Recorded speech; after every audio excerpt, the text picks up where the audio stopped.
고전이에요. 여러분들 혹시 읽어보셨나요? 네, 안 읽어보셨겠죠? 네. 네. 이때 이 단테가 살던 시대에 피렌체라는 곳에 13세기, 14세기에 자신의 시대적 상황과 어려움을 처한 상황을 상징적으로 표현하고 있는 시대를 이렇게 그린 거예요. 그래서 단테가 이제 지옥과 연옥과 천국을 이렇게 순례하면서 안내를 받는데, 그때 그 사람을 이제 단테를 안내했던 사람이 바로 베르길리우스라는 사람입니다. 우리 화면을 보도록 하겠습니다. 네, 옆에 이렇게 좀 멋있어 보이는 사람 있잖아요. 네, 그 사람이 이제 베르길리우스인데, 여기에서 이제 이 단테를 데리고 순례를 떠나기 시작합니다. 되게 힘들고 어려운 역경의 시간들을 보내면서 이 베르길리우스가 힘들 때마다 돕는 역할을 하면서 이 단테를 안내합니다. 꼭 성도에게 이렇게 베르길리우스 같은 성령님이 우리에게 안내하시고 도우시고 인도하신다는 생각을 제가 책을 보는 내내 했습니다.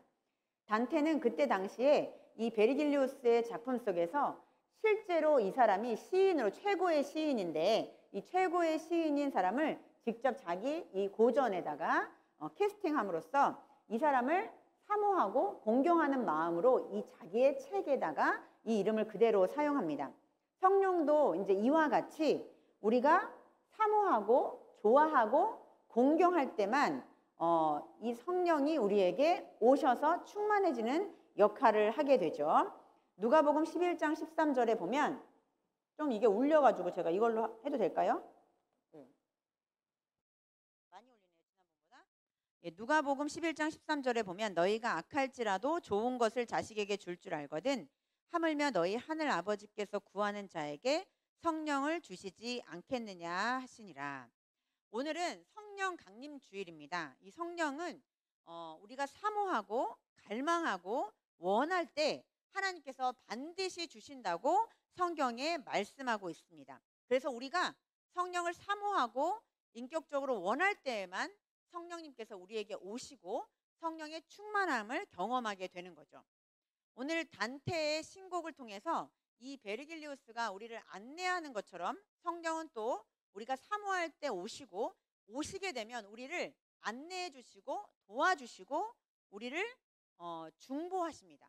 그래서 성령을 보혜사라고 하죠. 보혜사는 돕는다, 상담한다, 위로한다, 중보한다 라는 뜻을 가지고 있습니다. 로마서 8장 26절에 성령을 이렇게 이야기합니다. 이와 같이 성령도 우리의 연약함을 도우시나니 우리는 마땅히 기도할 바를 알지 못하나 오직 성령이 말할 수 없는 탄식으로 우리를 위하여 친히 간구하시느니라. 이처럼 성령은 구하고 찾는 자에게 오시고 그 성령이 우리의 삶을 안내하고 돕는 역할을 합니다. 여러분 성령을 다 받으셨나요? 아까 막 불을 우리 내려달라고 기도했는데 성령을 받았나요? 여러분? 성령을 받았나요, 여러분? 성령을 받았다, 안 받았다 모를 수 있죠. 제가 여러분들이 성령을 받았는지를 증거를 제가 제시할게요. 성령을 여러분들이 받았습니다. 고린도전서 12장 3절에 이렇게 나와 있어요. 그러므로 내가 너희에게 알리노니 하나님의 영으로 말하는 자는 누구든지 예수를 저주할 자라 하지 아니하고 또 성령으로 아니하고는 누구든지 예수를 주시라 할 수 없느니라. 아멘. 여러분들이 예수님을 믿고 나의 주님이다 고백하는 그 순간 여러분들 안에는 성령이 계시다는 증거예요. 그거를 의심하시면 안 돼요. 내가 예수님을 저주하지 않고 예수님을 나의 주인으로 받아들이고 고백하면 우리 안에 반드시 성령이 역사하시기 때문에 성령을 통해서 우리가 그 고백을 할 수 있다고 성경은 말하고 있습니다. 그런데 성령이 있는데 왜 우리는 이렇게 신앙생활을 하면서도 힘들고 열심히 하는데도 지치고 또 우울하고 성령 충만함이 없는 것 같은 느낌이 들까요? 그래서 성령을 받은 것과 성령의 충만함은 좀 다릅니다. 성령의 충만은 한마디로 성령이 우리의 삶에서 일하시도록 하는 거예요. 그러니까 우리 안에 두 마리의 늑대가 있어요. 그런 얘기 많이 들어보셨죠? 두 마리의 늑대가 있는데 착한 늑대와 나쁜 늑대가 있어요. 그러면 착한 늑대랑 나쁜 늑대가 싸우면 누가 이길까요? 네? 네? 착한 늑대요? 아니에요.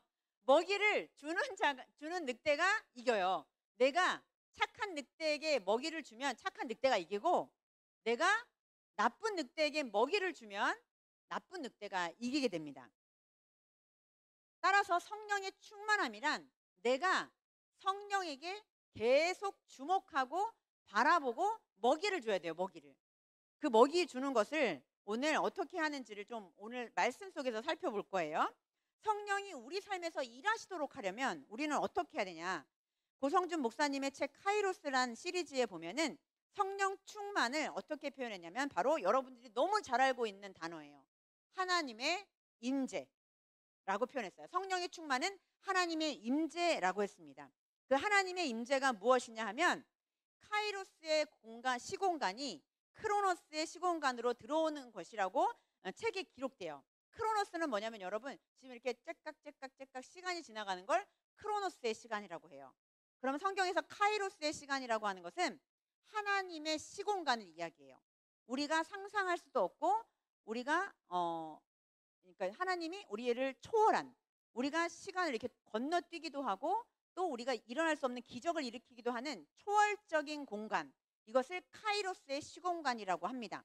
그래서 성령 충만이 되면 이 카이로스의 시간이 우리의 크로노스의 째깍째깍째깍 지나가는 시간 속에 침투하게 된다는 거죠. 이것을 여러분들이 말로 하면 잘 모르니까 이 고성준 목사님께서 또 영상을 잘 만들어 놓으셨어요. 영상을 우리가 함께 보도록 하겠습니다. 일단 한글 버전으로 한번 볼게요.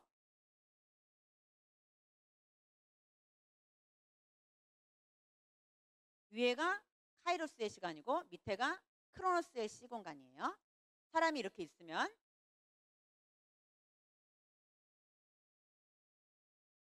능력과 기쁨과 성령의 열매들, 사랑과 희락과 화평과 오래 참음과 양성과 충성과 온유와 절제, 하나님의 능력이 밑에 우리가 살고 있는 세상에 저렇게 내려와서 퍼지게 돼요. 그래서 이 성령의 충만함을 받은 사람을 통해서 이 세상이 하나님께서 성령이 일하시도록 하는 거죠. 우리 외국 버전으로 한번 보도록 하겠습니다. 똑같긴 한데 영어로 돼 있어요. 조금 선명하게 보여서.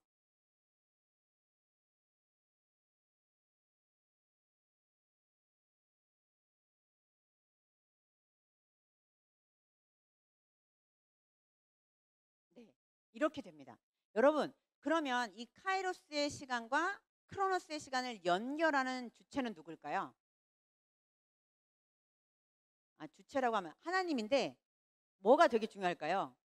사람이 되게 중요하겠죠. 사람이 없으면 하나님이 임재를 할 수가 없다는 거예요. 하나님은 장소에 임하는 것도 아니고 또 어떤 물건에 임하는 것도 아니고 오직 우리 안에 있는 성령이 있는 사람에게만 임재하십니다. 그래서 성령 충만이 되면 하나님의 임재를 우리가 경험하게 돼요.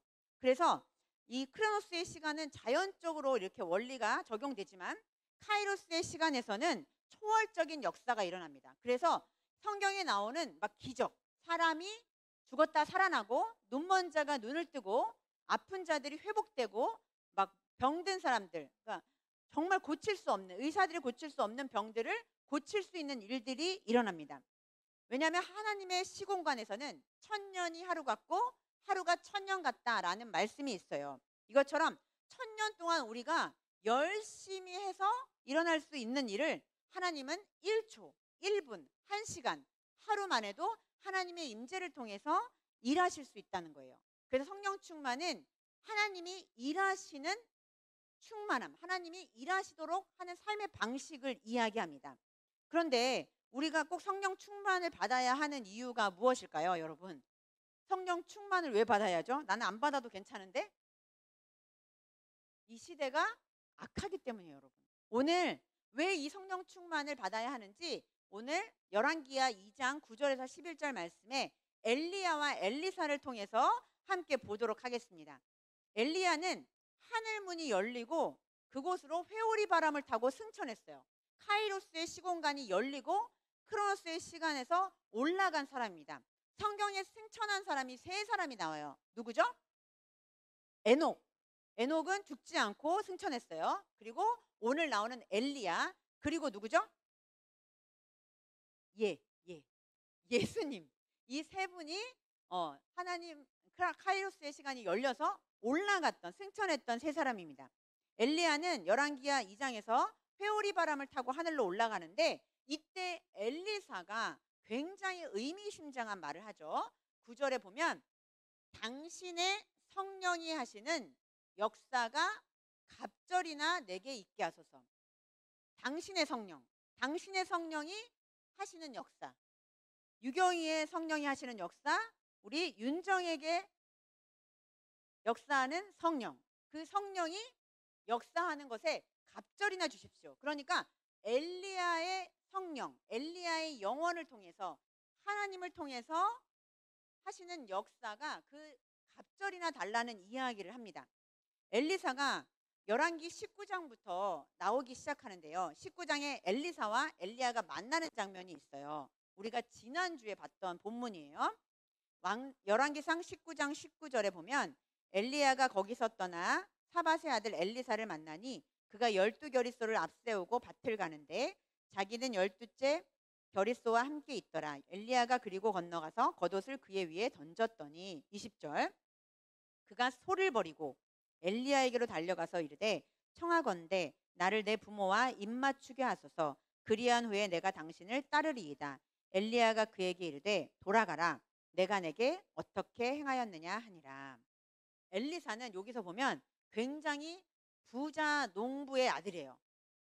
그러니까 소도 굉장히 많고 한 손 24마리 정도 되는 부유한 집이고 자신의 일상에서 굉장히 열심히 일하는 사람인데 갑자기 엘리야를 통해서 기름을 부어달라고 했어요.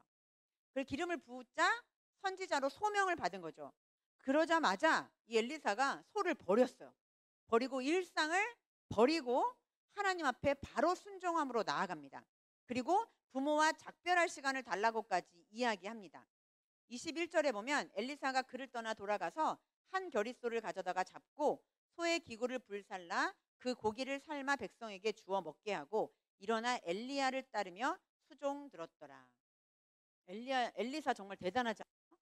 자신의 모든 일상을 다 버리고 자신이 다시 돌아갈 수 있을까 봐 그런 건지 모르겠지만 소를 다 잡아가지고 나눠줍니다.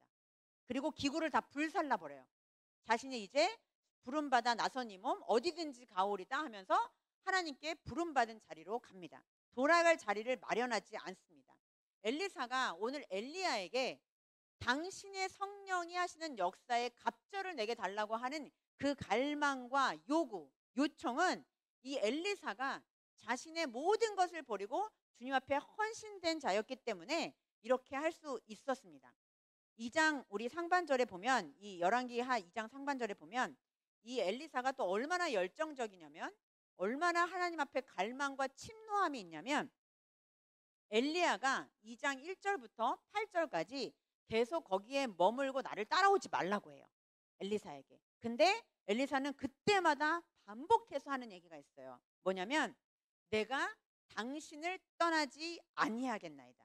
이 말은 굉장히 되게 멋진 말 중에 하나예요. 왜냐하면 이때 당시 선지 생도들과 엘리사는 이 엘리야가 예언을 했어요. 나는 이제 곧 하늘로 올라갈 거야. 하나님께서 나를 부르실 거야. 그러니까 나는 이제 선지자의 역할을 이제 그만할 거야. 라는 이야기를 하거든요. 그런데 엘리사가 그때 자신이 떠나지 않고 계속 엘리야를 떠나지 않고 머물겠다고 같이 함께 있겠다는 고백을 합니다. 베델에 갈 때, 여리고를 갈 때 요단 앞까지 가서 굉장히 많은 곳을 가면서 이 엘리사는 엘리야와의 동행을 포기하지 않습니다. 이것이 바로 우리가 성령을 사모해야 되는 이유예요. 우리가 성령을 갈망하고 성령을 요구하고 요청하고 함께 떠나지 않겠다는 고백과 선포가 이렇게 성령의 역사를 맛보는 놀라운 계기를 마련하는 것이죠. 9절에 당신의 성령이 하시는 역사, 이 역사가 이 영을 통해서 하시는 역사를 통해서 갑절이 내게 있게 해달라는 그 엘리사의 침노하는 말, 침노하는 믿음을 우리는 함께 볼 수 있습니다. 우리는 그 엘리사의 침노하는 믿음을 좀 닮아갔으면 좋겠습니다. 하나님의 아들들을 통해 불가능을 모르시는 주님의 생명과 기쁨과 의미와 축복이 우리 가운데 임하려면 우리의 힘과 능력이 아닌 하늘이 열리고 그 하나님의 시공간이 우리에게 임재할 때, 이 땅 가운데 쏟아질 때 우리는 바로 하나님의 놀라운 믿음의 역사를 볼 수 있습니다. 우리 카이로스의 시간이 밑으로 내려올 때 그냥 임재가 우리에게 뭐 전율이나 불이나 바람이나 또 세미한 음성으로 들리기도 하지만 어떤 것들이 아까 쏟아졌죠? 기쁨과 능력과 사랑과 은혜와 여러 가지 하늘의 것이 우리에게 부어졌어요. 그래서 부어주소서, 쏟아주소서, 이런 우리가 찬양을 고백하거든요. 그런데 여기서 봅시다. 이렇게 갑절을 구하는데 엘리야가 이상한 말을 합니다. 10절에 이르되 내가 어려운 일을 구하는도다, 이렇게 이야기합니다. 엘리야가 엘리사에게 이렇게 열심히 쫓아다니고 어떠한 사람들이 뭐라고 해도 엘리사는 엘리야와 함께 있으면서 머물면서 떠나지 않겠다고 고백하는 엘리사에게 네가 참 힘든 일을 나에게 구하는구나, 이렇게 이야기를 합니다. 여기 본문에서 굉장히 좀 이상했어요. 엘리야가 왜 이렇게 엘리사를 이렇게 거부하고 저항하지? 이렇게 이야기한다고 생각을 했는데 계속 말씀을 묵상하다 보니까 그 다음 구절을 우리가 유심히 봐야 됩니다. 그러나 나를 내게서 데려가시는 것을 내가 보면 그 일이 내게 이루어지려니와 그렇지 아니하면 이루어지지 아니하리라 라고 엘리야가 이야기합니다. 이 말은 나로서는 할 수 없다. 그러나 하나님으로서는 할 수 있다라는 표현이에요. 여기에서 보는 내가 보면이라는 단어를 쓰는데요. 너가 그 일을 보면 가능하고 그 일을 보지 않으면 가능하지 않다라는 표현을 합니다. 그러니까 회오리 바람을 타고 하늘이 열리는 것을 보게 되면 네가 갑절의 영감을 얻을 수 있고 성령의 역사를 볼 수 있고, 그렇지 않으면 불가능하다라는 말을 합니다. 여기에서 이 보다, 내가 보면의 보다라는 뜻은 히브리어로 바라보다, 조사하다, 이해하다, 서로 바라보다라는 뜻을 가지고 있어요. 그래서 이 엘리사를 우리가 보통 선지자라고 하죠. 선견자라고 합니다. 이 선견자라는 히브리어는 로에라는 단어를 써요. 로에라는 단어를 쓰는데 이 로에에 파생된 단어가 바로 오늘 나오는 라하라는 동사예요. 라하. 그래서 하나님의 일을 보는 자라는 뜻을 가지고 있어요. 그러니까 선지자, 선견자는 하나님의 일을 보는 자라고 우리가 해석할 수 있죠. 하나님의 일을 보면 어떻게 될까요? 하나님의 일을 하게 되고 하나님의 영이 임하게 돼요.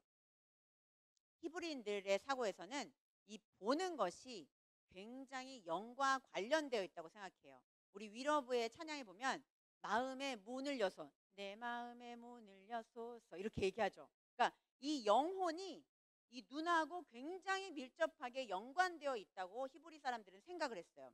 그래서 성령을 받을 때도 우리가 주목해라, 바라보라, 갈망하라라는 것은 우리가 계속 성령을 바라보라는 뜻이에요. 그럼 난 성령이 어디 있는지 모르는데 바라보냐, 이렇게 할 수 있잖아요. 근데 그것은 뭐냐면 이 우리가 눈으로 어떤 거를 보느냐에 따라서 성령이 우리에게 충만해지는 경험을 하게 돼요.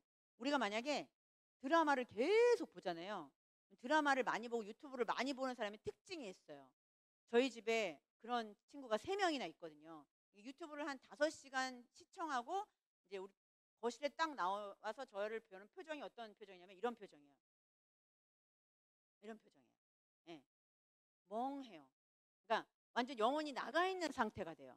근데 만약 내가 말씀을 보고 계속 찬양을 하고 성령님을 계속 마음의 눈을 열어서 바라보게 되면 어떡하냐? 지혜의 영이 임하죠. 능력의 영이 임하죠. 하나님의 기쁨의 영이 임해요. 성령이 충만함이 있다는 거예요. 그래서 우리가 무엇을 바라보느냐에 따라서 우리가 성령이 충만할 수도 있고 성령이 내 안에서 아무런 일을 할 수도 없다는 거죠. 그래서 만약에 내 안에 성령의 영이 강해지면 강해질수록 우리가 나쁜 늑대, 우리 안에 나쁜 늑대가 있죠. 그 나쁜 늑대가 점점점 약화돼요. 근데 우리가 성령을 계속 바라보지 않고 주목하지 않고 멍해지는 순간 어떻게 되냐면 이 나쁜 늑대가 활성화돼요. 나쁜 늑대가 훨씬 더 많은 일을 하게 돼요. 그래서 우리가 화내게 되고 짜증 부리게 되고 사람들을 험담하게 되고 하나님이 좋아하지 않는 일을 자꾸자꾸 하게 되는 거죠. 그래서 영적인 것은 보는 것과의 싸움이에요. 내가 무엇을 선택해서 보느냐, 이것이 바로 내가 영적인 싸움에서 성령의 충만함을 받느냐 그렇지 않느냐가 이 싸움의 승패를 가르게 됩니다. 그래서 누가복음 11장 34절에 보면 내 몸의 등불은 눈이라. 내 눈이 성하면 온몸이 밝을 것이요 만일 나쁘면 내 몸도 어두우리라. 우리가 이상한 것들을 자꾸 바라보고 주목하면 우리의 영은 점점 성령이 있지만 전혀 우리의 삶으로 일하지 못하고 우리의 삶에 영향력이 전혀 없어요. 이 엘리사가 이후로 갑절의 영감을 받고 더 많은 사역을 감당할 수 있었던 것은 엘리야의 기적보다 훨씬 더 많은 이적을 행할 수 있었던 것은 바로 성령의 역사. 하나님을 계속 주목하여 바라보면 하나님의 일에 놀라운 일을 할 수 있다고 오늘 말씀하고 있습니다. 그렇다면 여기에서 엘리사에게 임했던 성령을 우리도 받아야 되지 않겠습니까, 여러분? 성령을 받으면 여러분 기쁜 거 별로 안 좋죠. 성령 충만을 받으면 돈을 많이 벌거나 결혼을 잘하거나 아니면 뭐 아파트를 사거나 이렇게 되면 좋은데 그런 것들은 약간 사실 부수적인 거야. 그거는 그냥 따라오게 돼 있어. 그거는. 근데 내가 성령 충만함으로 하나님의 능력과 지혜와 은혜와 자비와 충성과 절제와 이런 것들을 받게 되면 이 모든 것들을 누릴 수 있는 영향력이 주어져요. 그래서 우리는 성령을 받아야지만 삶에서 예배하는 것이 기쁘고 찬양하는 것이 기쁘고 또 우리가 살아가는 삶 자체가 기쁨이 밀려오게 됩니다. 여러분 성령을 받고 싶으시죠? 아니 성령의 충만함을 받고 싶으시죠? 네. 모를 수도 있어요. 저는 성령 충만함을 위해서 진짜 많은 시간 기도했어요. 많은 시간, 오랜 시간 기도했는데 하나님께서 성령을 반드시 주십니다. 어떻게 말씀하셨냐면 어떻게 우리가 충만함을 받을 수 있냐면 누가복음 24장 49절에 이렇게 말씀합니다. 볼지어다 내가 내 아버지께서 약속하신 것을 너희에게 보내리니 너희는 위로부터 능력으로 입혀질 때까지 이 성에 머물라 라고 했어요. 이곳에 머물라. 이곳에 모여 있어라. 오순절 사도행전 다락방에서도 사람들이 모여서 머물며 성령이 오시기를 기다렸어요. 우리가 예배하는 이유입니다. 예배하는 이유. 우리가 모여서 예배하고 기도하고 말씀을 읽는 자리에서 성령이 우리에게 임하시고 하나님의 임재가 임하고 하나님의 카이로스의 시간이 열리면서 여러분에게 정말 놀라운 일이 벌어진다는 거예요. 하나님을 바라본다는 것, 주목한다는 것, 성령을 기다린다는 것은 우리가 여러 가지 방식이 있습니다. 말씀을 볼 수도 있고요. 기도를 할 수도 있고요. 또 예배 가운데 우리가 하나님을 사모할 수도 있습니다. 그래서 하나님의 다양한 방식으로 성령은 역사하지요. 근데 이 전체적인 걸 총괄하는 단어가 하나 있습니다. 성령의 충만함을 받기 위해서는 이 모든 것을 총괄하는 단 한 가지, 하나님과 친해야 해요. 이 친밀감이 이 성령 충만함을 받는 키입니다. 키. 말씀을 보면서도 하나님과 친밀해지고요. 기도를 통해서도 하나님과 친밀해지고 또 우리가 찬양을 통해서도 하나님과 친밀해집니다. 여러분, 저랑 친하면 제가 그 사람에게 더 많은 음료수를 사줄까요? 커피를 사줄까요? 안 친한데 제가 붙잡고 가서 커피를 사줄까요? 친한 사람에게 제가 맛있는 것도 사주고 커피도 사주겠죠. 여러분들도 친한 사람한테는 물질도 공유하고 또 어떤 때는 내가 좋은 것이 있을 때 같이 선물하기도 합니다.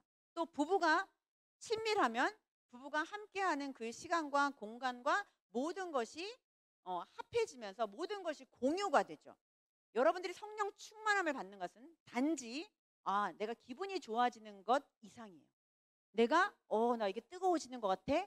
이런 느낌을 갖는 것 이상입니다. 여러분이 하나님과 친밀하여 성령 충만함을 받는다는 것은 하늘의 것이 내 것과 함께 공유된다는 거예요.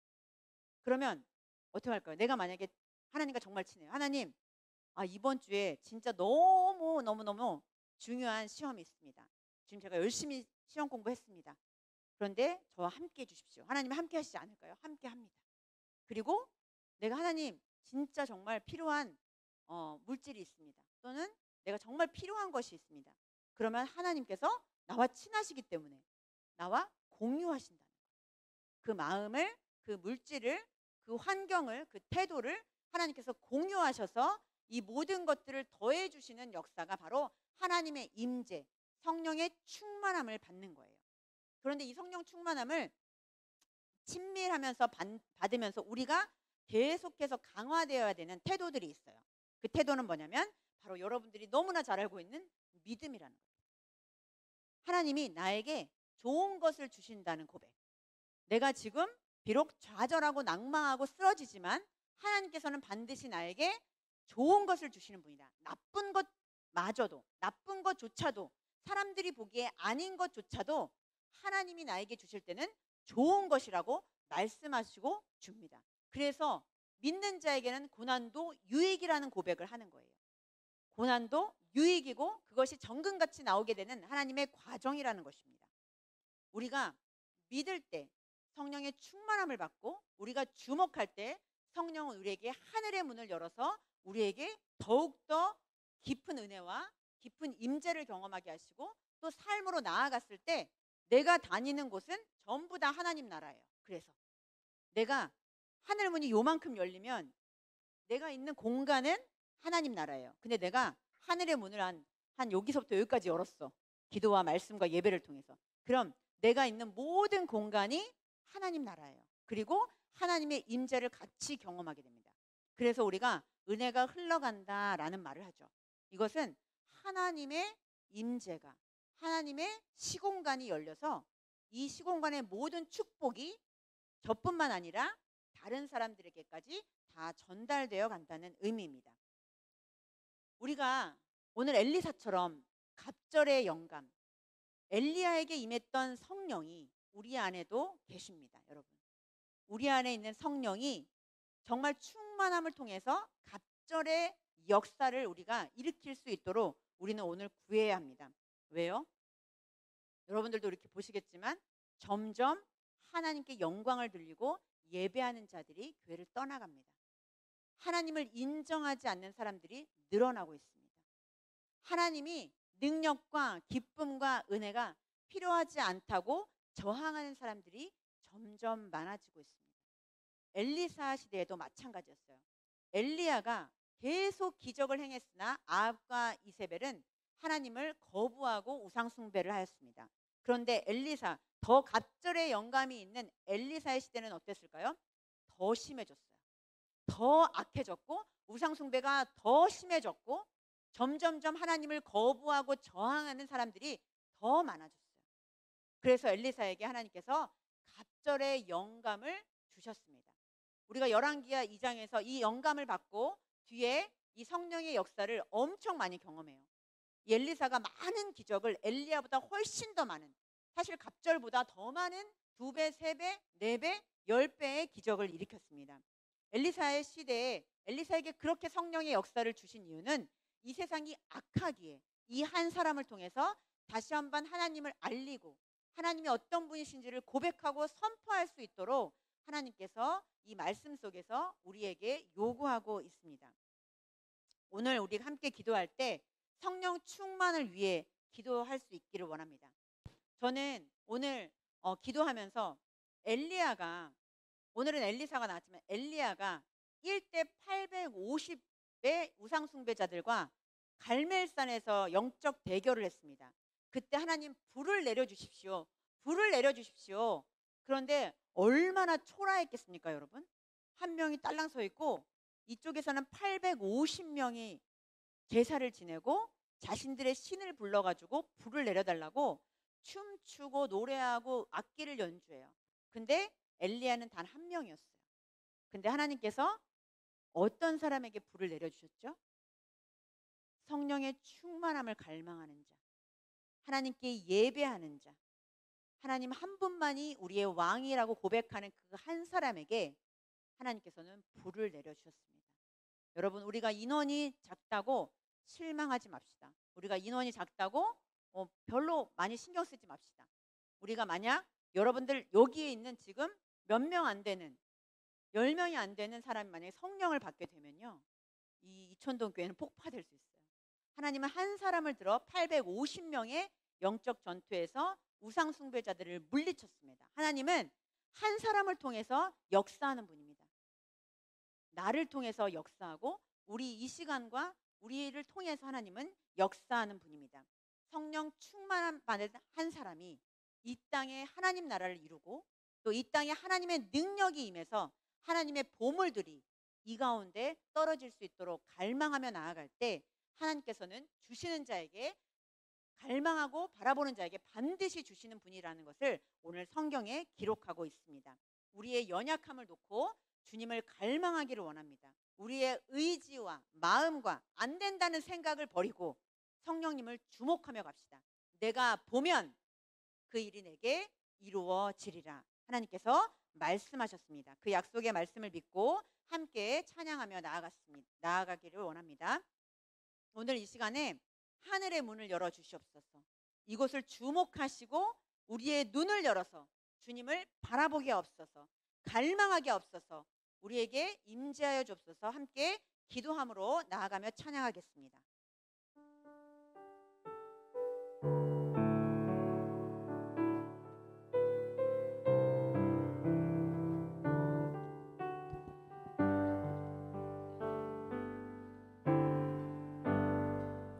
하늘의 문을 여소서. 이곳을 주목하소서. 주를 향한 노래가 꺼지지 않으니 하늘을